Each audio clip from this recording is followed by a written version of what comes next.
was just waiting for Kelly to start, so I daredn't start without her letting us do it. Right, so welcome to this Cabinet meeting, Wednesday the 25th February. Obviously we've got a council meeting tonight. Quite a lot of stuff on this agenda is to do with that meeting. Item 1 then, evacuation procedures. I can't see anybody here who doesn't know what they are, so you do about that. We're not expecting a drill. Can you please make sure that all mobile phones are turned off, and that includes me. Right. Any declarations of, apologies. I've got apologies from Kath Price, and Councillor King will be a little late. Everybody else is here. Are there any declarations of interest on items on the agenda which are not already recorded on the council website? No? Right. Minutes of the meeting held on 21st of January. Is everybody happy with those? Yes? Right. I'll find those afterwards, Kelly. Public consultation. We've got Keith Condacour speaking on items 7, 8, 9, 10 and 11.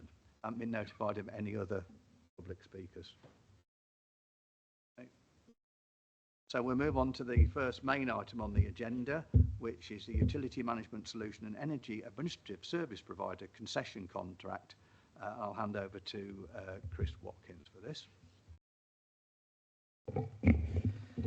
Yeah, thank you, Chair. I'll be moving the recommendations as set out in the report. This will save us some time in the housing department, and it'll be much slimmer and more effective service. And I'm willing to take any questions on it. Thank you. Yeah. Do I have a seconder for that? Yeah, well, Tony Benson, and so that's moved and seconded.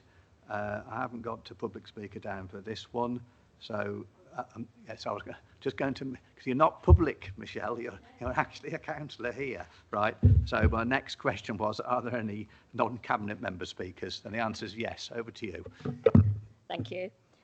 Yeah, there was just one thing I wanted to, right, I have no problem with sort of outsourcing this bit in effect, because, I mean, I know from personal experience, hanging on for utilities and what have you to get through to anyone takes up ridiculous amounts of time and things.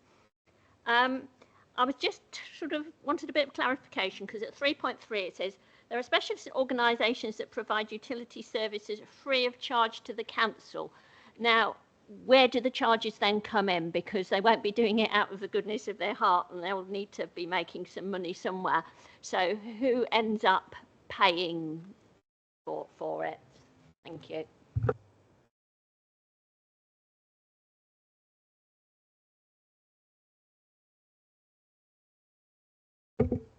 If I can, Chair, I can help. Sorry, Chris. Sorry, I'm looking at the chair. I wasn't looking to my right. Apologies. So to answer that question, so because it's a concession contract, the operator is at risk of the market. So they would recoup their costs from tenants that wish to utilise that service and to take that up.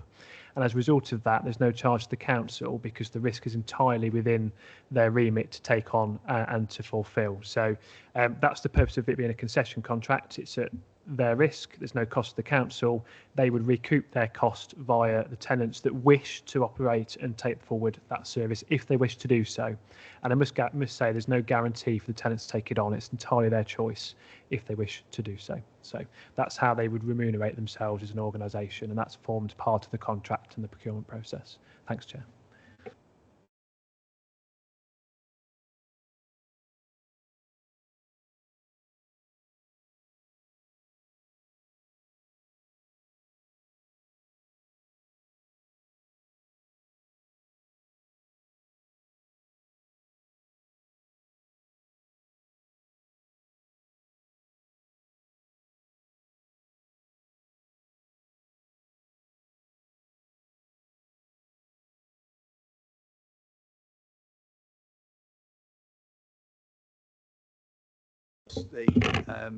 I'm not completely convinced that we've got the right funding for this in future years. I think we're right in first period of time in future years, but I'll be making that comment more thoroughly at the council meeting.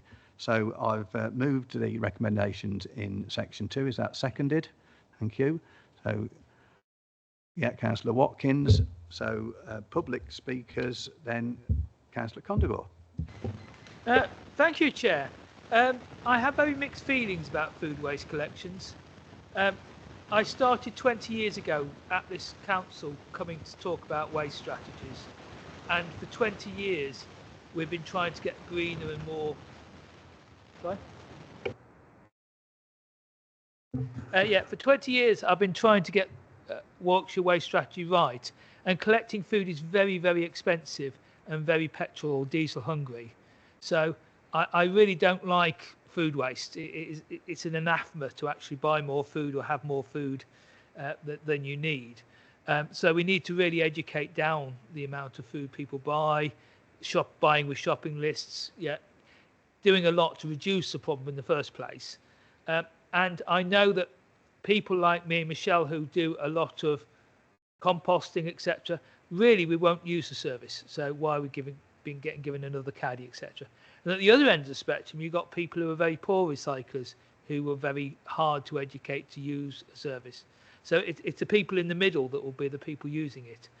And the places where it's been more successful is where they've gone down to 3 weekly bin collections, because then actually you start reducing the amount of bin capacity people have for residual waste, and then they're more likely to put stuff in the food waste collections. But it's a real difficult one to square up the energy cost of collecting it all and the cost, unless you do it as part of less residual collections, we'll do more food waste. So I think the reform budget at county expects us to go 3 weekly bin collections in the next couple of years.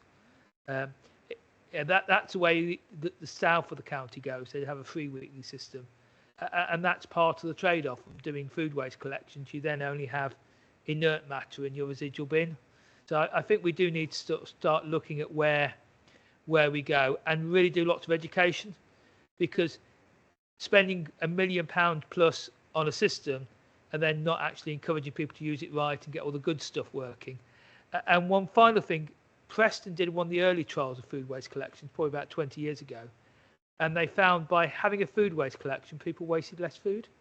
They did all the calculations, all the trials, They took people's bins and measured how much food waste was in. And then they gave them a food waste collection caddy. And because people saw them putting the excess potatoes, rice, cheese, whatever, in the food waste collection caddy, it did actually reduce how much food they wasted. So it's complicated.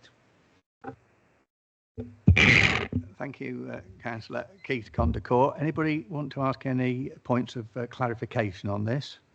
No? Councillor Michelle Condacor, do you want to speak on this? Okay. So it's been moved and seconded that we accept recommendations in section 2 of the report. All in favour? That's carried. Thank you.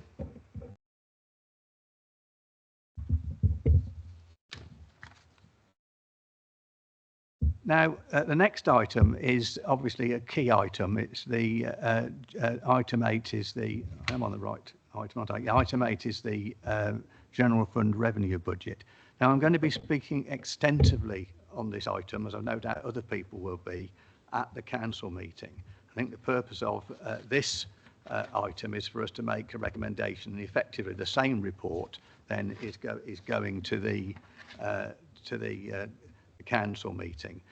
So on this one, I'm simply going to move the recommendations in section 2 of the report. There's a lot to go through there, and I'll be going through all of it at the council meeting. Can I have a seconder for that, please? Councillor Watkins, and a public speaker, County Councillor Keith Condacor. Yeah, like you, I can put in to speak about this later. But I have to do that in advance, and it's very scripted, and I'm far more of a free talker, if you like. But I do want to say there's a lot of things that are a lot better in the budgets coming forward nowadays than they used to be. And I realise the really difficult position you're in because of governments keep continuously changing the the situation, so it's almost impossible to set the budget. I know because I was there for umpteen hours at the county. A couple of things I did want to pick up, and I will talk about later as well, is HMOs has been one of the key things. And I know we've got the lowest HMO charges in the borough, and I know that the licence charges for in the county, I know the charges then are used for the licensing and inspections, etc. So I will point out the charges were a lot higher in Rugby and all the other places, and I think we should be charging a lot more, considerably more. And we had a housing scrutiny meeting a month or so ago when one of the operators of HMOs said, please charge us more so we can actually have effectively get rid of the worst operators and have a higher quality system. So I think that's what we need to do. I don't think it changes your budget per se, because if you change the charges from £900 to £1,600, all that money effectively goes into better enforcement and regulation. But I think in terms of the tenants themselves and the people living nearby them, I think better regulation would really help. So that's one thing. The second thing is about parking. We really got a serious problem with all the Vicarage Street regeneration and no one thinking about where all the parking is going to go. So I will be asking we look at parking and parking charge, particularly long season tickets. Yeah, we have a choice to actually charge more for season tickets.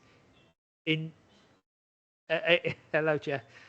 We can charge more for season tickets in the areas that will be the east end of town, effectively, where the development will be, and effectively encourage people who work in town to park, Harefield Road or whatever. So I think we're a bit more being smarter on parking, particularly with the crisis of not having enough parking spaces when Vicarage Street comes. And the final shocking thing is we charge £400 for our fixed penalty notice to fly tippers. The other councils are doing £600 to £1,000 fixed penalty notice. And if we're the cheapest place to fly tip, if you get caught, we will get more people fly tipping here. Coventry's FPN to fly tipping are £1,000. A lot of the South Warwickshire ones are £1,000. North Warwickshire is £600. Yeah, having £400 fixed penalty notices is not helping us. Thank you, Chair. Thank you, County Councillor Condacor. Any points of clarification anybody wants to make or ask? Thank you. Then I'll move on. Councillor Michelle Condacor, do you want to say anything? Okay, yeah, thank you. I will just say, Councillor Keith Condacor, that obviously as part of our budget, we are putting money in for looking at a selective licensing services. It isn't just about what we charge for the current HMOs, it's what HMOs we charge for, and I want to be charging for all of them so we know what they all are, so we're on that. And the other items, the car parking, we picked up when we reviewed the car parking strategy, so we're not, blind to these items. It's been moved and seconded, so are we all in agreement on that item? Yes? Right. And we'll take that to council now. Right, item 9, housing revenue account budget. Again, this is going to council from here, so I'll ask Councillor Watkins to introduce that.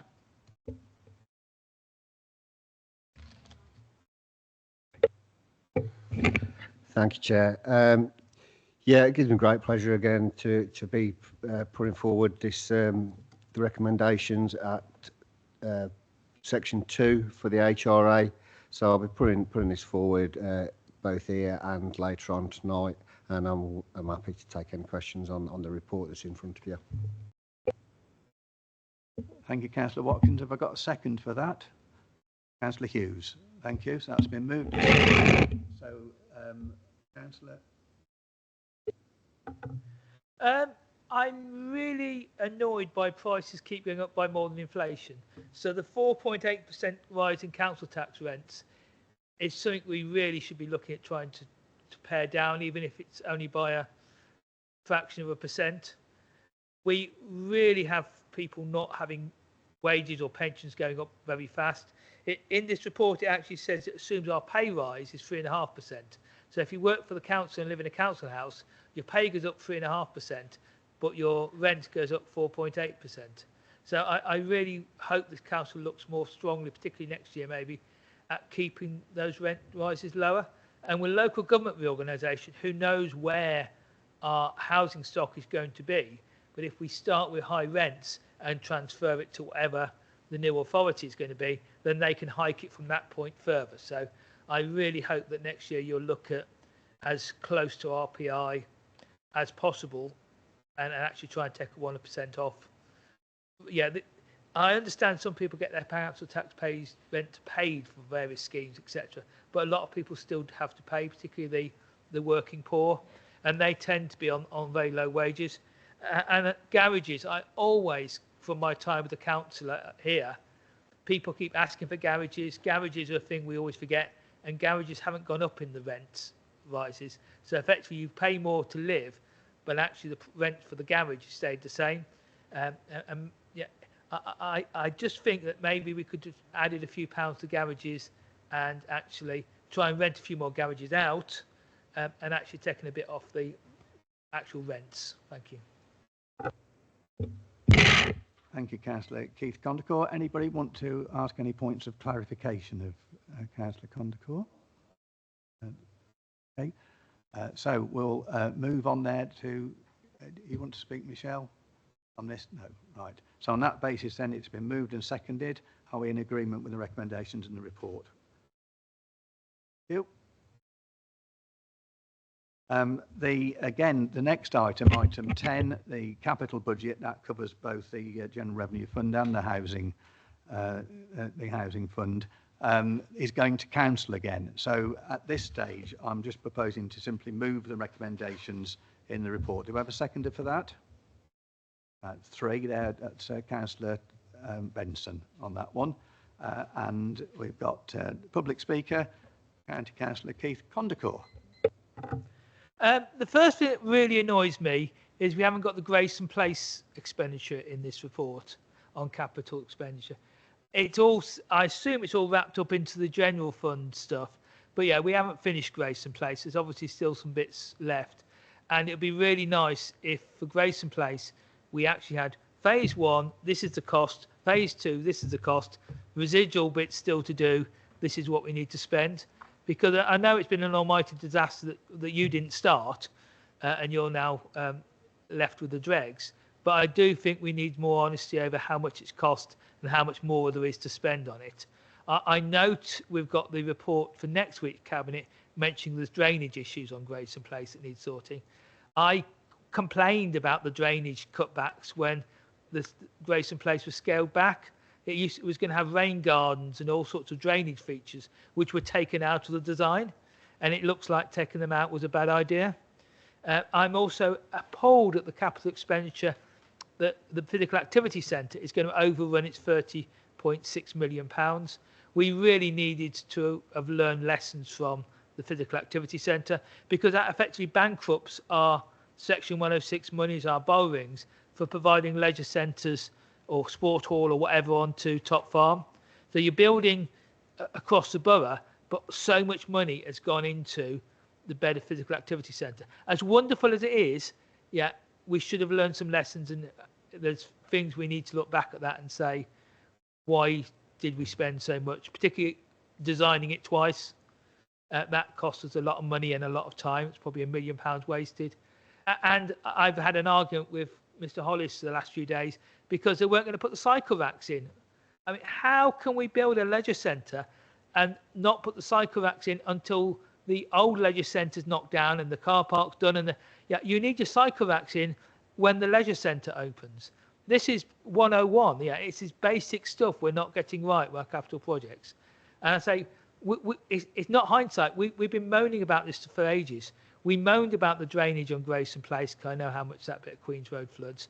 And cycle racks, me and Michelle have been site visits and keep asking, where are the cycle racks? When are they going to be for the physical activity centres? So I'm really, really annoyed that we've had to bully and cajole and hassle you, not you personally, but the council, to actually get cycle racks put in when the leisure centre opens. And the latest thing is now they're being put in as an emergency for the 23rd of March. So it's going to be 2 weeks after you opened it that you'll finally get the cycle racks in. And they'll only be there because we've hassled. And that shouldn't be the way it happens. It was a planning condition. You just ignore them. And your capital projects need to comply with planning conditions, because then we can't tell other people to comply with them if we don't do it ourselves. Thank you for that, Councillor Condacor. Anyone want to raise any points of clarity on that? No? Okay. Yep. Councillor Watkins. I just want to point out and ask County Councillor Condacor if he's aware that it's Warwickshire County Council that's actually responsible for health, and if he acknowledges the amount of money that we as a Borough Council are actually spending to improve the health of our residents. Perhaps if County Council had put some money in the budget, or if they hadn't spent so long doing the budget, we would have a little bit more off Warwickshire County Council, who are responsible for not only the transport, the cycle lanes, the active travel and the health of our residents. Thank you. Thank you. No, hang on. Councillor Condacor, you've had your 3 minutes. Thank you. Right. Michelle, do you want to say anything on this? Okay, thank you. So it's been moved and seconded. Are we all in agreement with that? Thank you, that's approved. Right, the next one, my local council tax support scheme. Again, it's yet another item that's actually going to go to the council and to the council later. The important thing about this particular item on this one is that as this and several of the other items that follow are there because the government changes regulations each year, and we simply have to pass these things to make sure we're in line with the government regulations. However, on this one, although the purpose of this report is to bring us in line with the way the government's changed the regulations for next year, in paragraph 3.4, we are instituting a complete review of this, because it hasn't been reviewed fully for years. So it isn't going to be just, oh, well, we'll just, agree that the regulations of the government have changed. We are, over the next year, going to thoroughly review this. And that, of course, has been reported previously. I want that review to be bottom up, very thorough. So I'm going to move the recommendations in section 2 of the report. Do I have a seconder? Councillor Benson, thank you. And Councillor Keith Condacor. So for the final time this afternoon, local council tax support is really vital. It helps a lot of people on both pensioners and the working poor to actually able to pay the council tax or part of the council tax.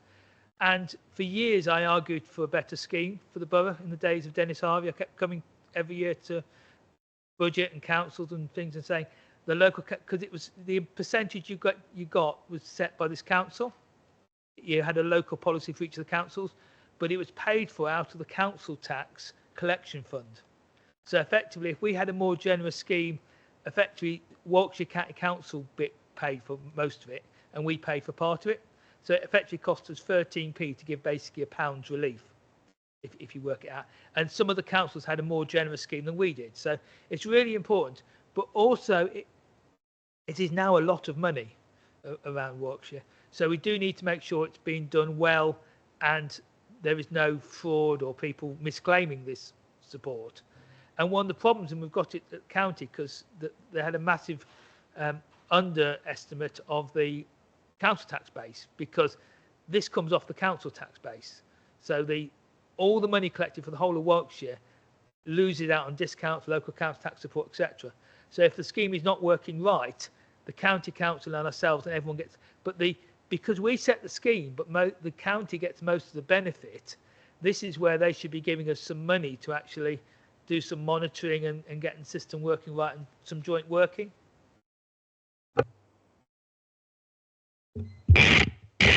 Thank you, County Councillor Condacor. Any other non-cabinet member wish to speak on this?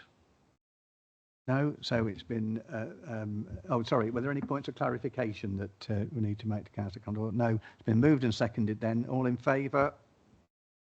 Thank you. So the next item is, it's not the same thing, but it's similar to the previous item. It's going to council, and this really is to bring everything into line with the regulations. And again, I'm sure, we all agree that we have to have the right schemes in place to help people who are, can't always help themselves, so I'm in fully agreement with it. So I'm going to move the recommendations in section 2 of the report. Is there a seconder for that? Councillor Hughes, thank you. And Councillor Keith Condacor.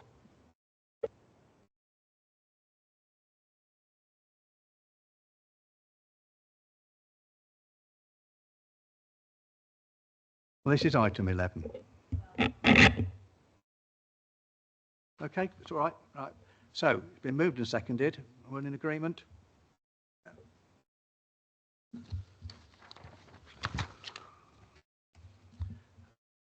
Again, item 12 is bringing our.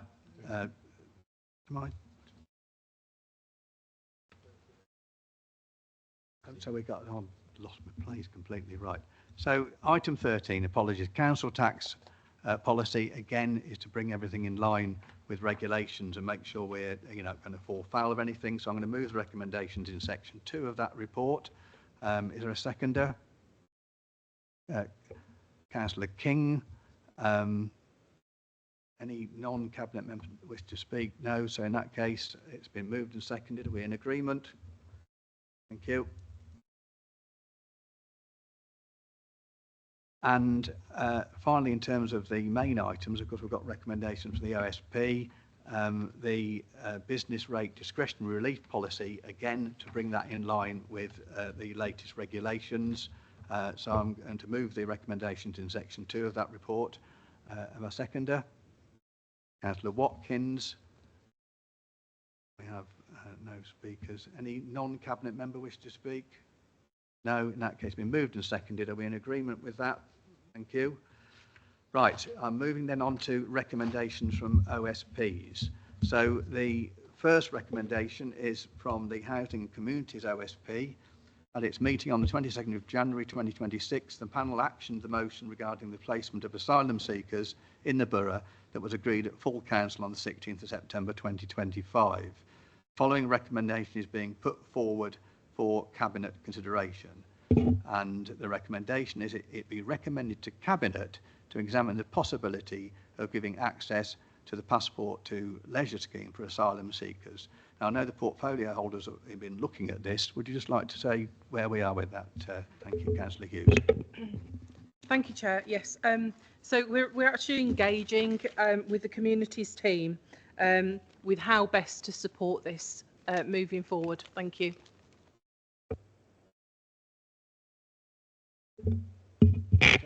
So we've got a recommendation here. So shall we move that we actually then continue to engage with the right bodies and things, and we'll second it as well.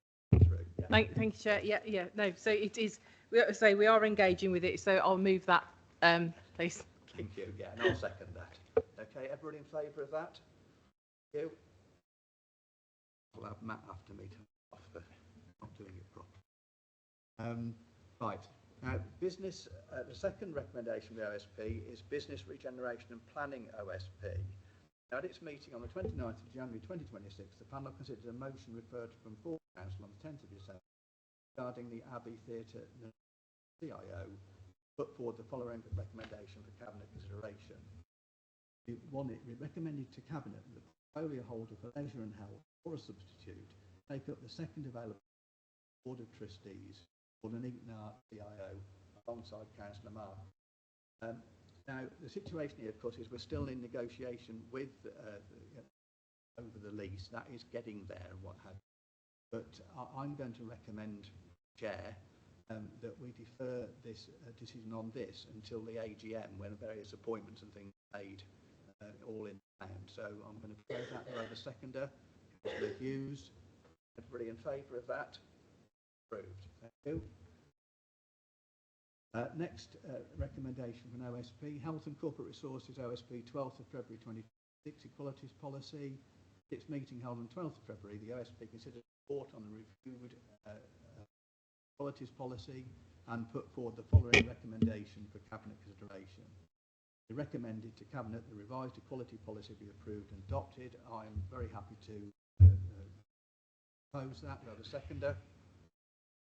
Councillor Benson. Proposed and seconded, all agreed? Thank you. And finally, the Health and Corporate Resources OSP, again on the 12th of February, at its meeting held on 12th of February, the OSP considered a report on the People Strategy 26 to 29 and put forward the following recommendation for consideration.